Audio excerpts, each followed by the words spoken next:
Assalamualaikum Ibu. Waalaikumsalam warahmatullahi wabarakatuh. Perkenalkan, saya Ana Firica Septiani dari Universitas Bamada Slawi. Ibu, di sini saya akan memberikan penyuluhan mengenai vertigo. Untuk waktunya sekitar 30 menit nih Ibu. Oke. Sebelumnya saya bagi dulu ini. Bisa Ibu baca terlebih dahulu sembari saya menjelaskan. Ya. Ibu,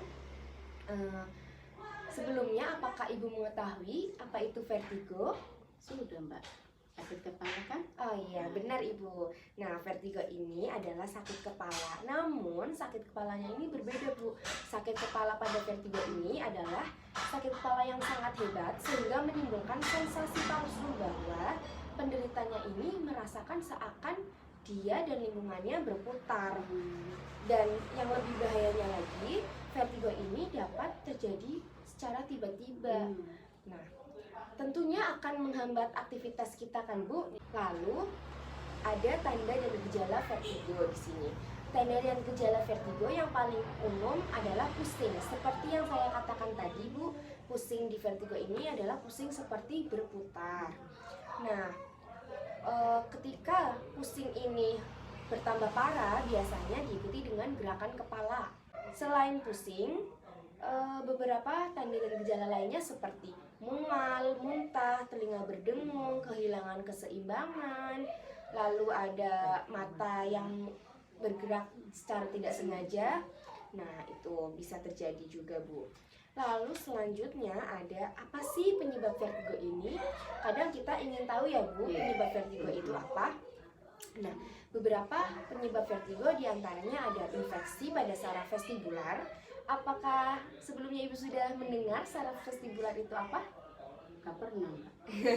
Ya, jadi saraf vestibular ini adalah saraf yang berada di dalam telinga kita Bu. Jadi di dalam telinga kita itu ada saraf yang bernama saraf vestibular. Ketika saraf vestibular ini terkena atau terserang infeksi virus ini namanya neuritis vestibular, itu akan mengakibatkan vertigo secara mendadak. Nah, selanjutnya ada penyakit Meniere. Nah, penyakit Meniere ini adalah tumpukan cairan yang berlebih pada telinga kita. Nah, itu juga menjadi salah satu penyebab vertigo terjadi secara mendadak dan bisa berlangsung selama beberapa jam, Bu. Kemudian ada migrain. Seperti yang kita tahu dan seperti yang kita lihat di sekitar kita, banyak orang yang terkena migrain ya, Bu. Ibu tahu migrain itu apa? Tahu. Sakit kepala sebelah kan? Iya, sakit kepala pada satu sisi ya Bu ya, migrain ini. Selanjutnya ada cedera kepala atau leher. Loh, kok bisa sih cedera kepala atau leher bisa mengakibatkan vertigo?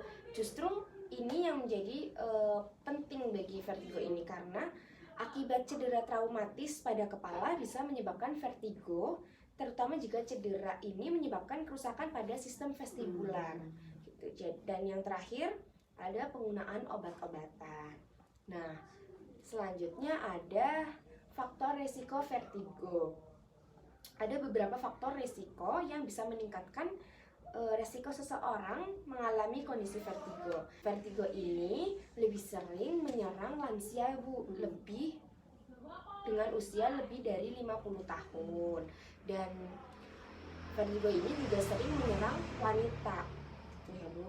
Dan resiko seorang mengalami kondisi vertigo ini bisa karena memiliki luka di kepala, sering menggunakan obat-obatan tertentu, ada anggota keluarga yang memiliki riwayat vertigo, mengalami infeksi pada telinga, sedang stres berat, dan sering mengkonsumsi alkohol. Selanjutnya ada bagaimana penanganan vertigo secara mandiri. Terkadang kita kan nggak tahu ya Bu, vertigo akan muncul kapan, dan kita mungkin sedang di rumah atau di mana, kita ingin menangani vertigo secara mandiri. Bagaimana caranya? Nah, ada beberapa cara yang dapat dilakukan ketika vertigo menyerang. Untuk menangani secara mandiri, yang pertama bisa dengan cara mengupayakan untuk tetap tenang. Jadi ketika kita terserang vertigo ini, sebisa mungkin kita tetap tenang Ibu. Dan yang selanjutnya ada segera duduk dan pejamkan mata. ketika gejala vertigo muncul saat kita sedang berdiri. Jadi ketika ibu sedang berdiri dan merasakan seolah kita sedang berputar, ibu langsung duduk dan memejamkan mata.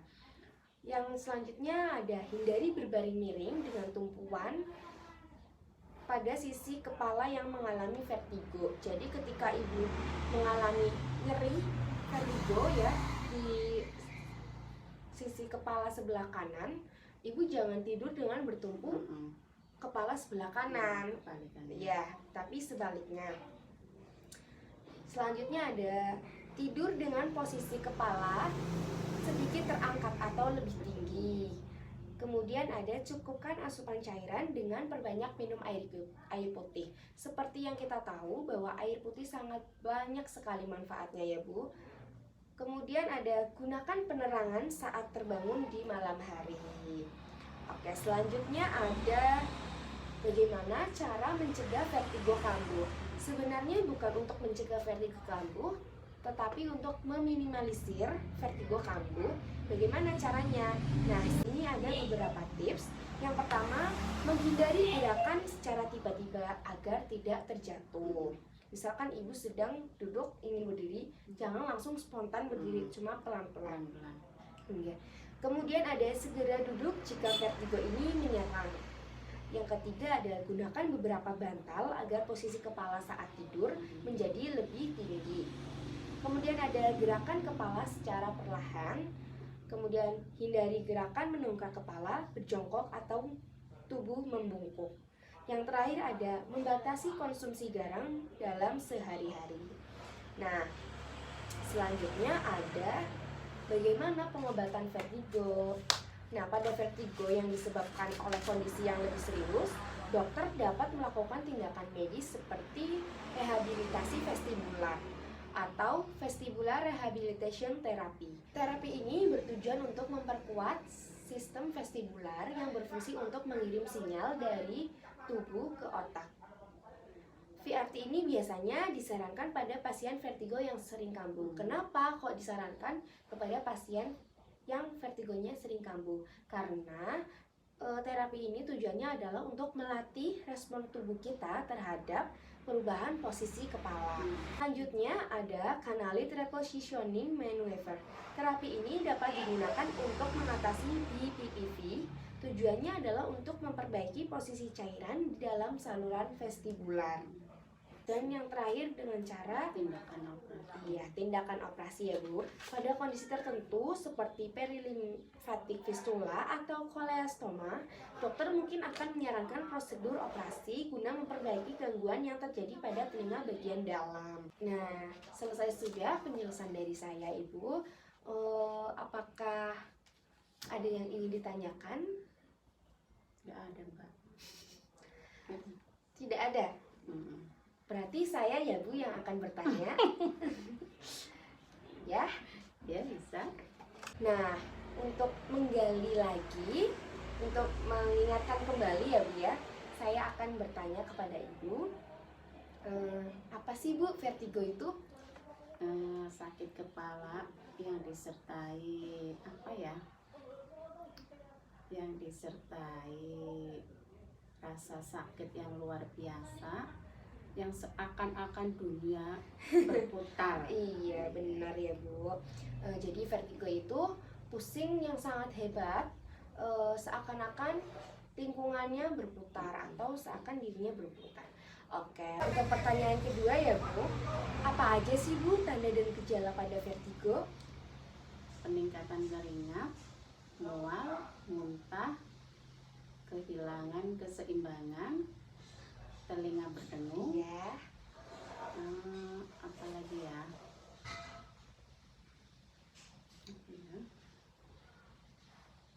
Oh, gerakan mata yang Tidak disengaja. Iya, begitu ya Bu ya. Jadi tanda dan gejala vertigo ini yang secara umum adalah pusing, namun ada beberapa tanda dan gejala lainnya seperti yang Ibu tadi katakan. Ada mual, muntah, telinga berdengung, kehilangan keseimbangan dan lain-lain. Begitu ya Bu ya. Demikian penyuluhan dari saya. Kurang lebihnya mohon dimaafkan. Untuk waktunya saya ucapkan terima kasih. Wassalamualaikum warahmatullahi wabarakatuh. Waalaikumsalam warahmatullahi wabarakatuh. Assalamualaikum Ibu. Waalaikumsalam. Perkenalkan, saya Nafisa Septiani dari Universitas Bangada Slawi. Di sini saya akan mengajarkan Ibu tentang teknik relaksasi nafas dalam untuk mengurangi nyeri. Untuk waktunya sekitar 30 menit Ibu. Apakah Ibu berkenan? Monggo Ibu bisa dibaca terlebih dahulu. Sebelumnya apakah Ibu mengetahui apa itu teknik relaksasi nafas dalam?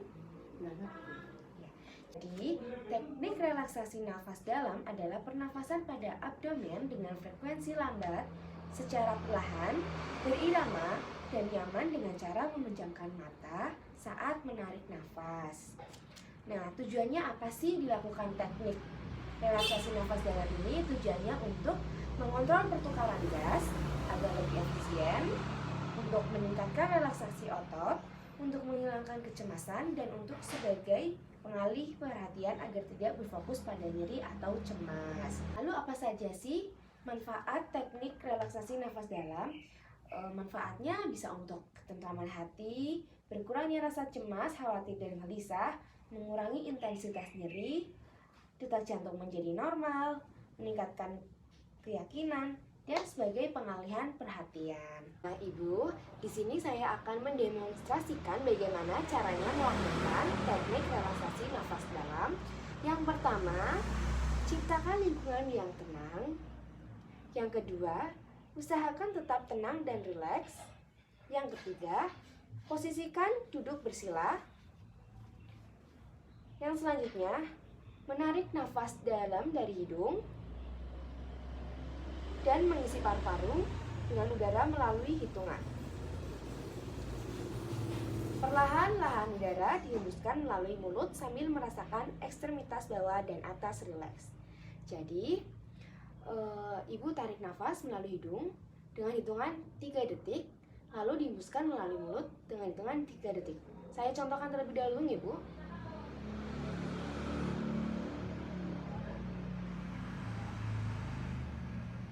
Bisa diikuti, Bu? Baik, saya hitung ya, Bu. Silakan Ibu tarik nafas melalui hidung. 1, 2, 3. Hembuskan lewat mulut. 1, 2, 3. Baik. Sudah selesai, Ibu, demonstrasi teknik relaksasi nafas dalam. Apakah ada yang ingin ditanyakan, Ibu? Nggak ada. Baik. Kalau begitu, saya akhiri penyuluhan pada sore hari ini. Mohon maaf atas segala kekurangan dan terima kasih atas waktunya. Wassalamualaikum warahmatullahi wabarakatuh. Waalaikumsalam warahmatullahi wabarakatuh.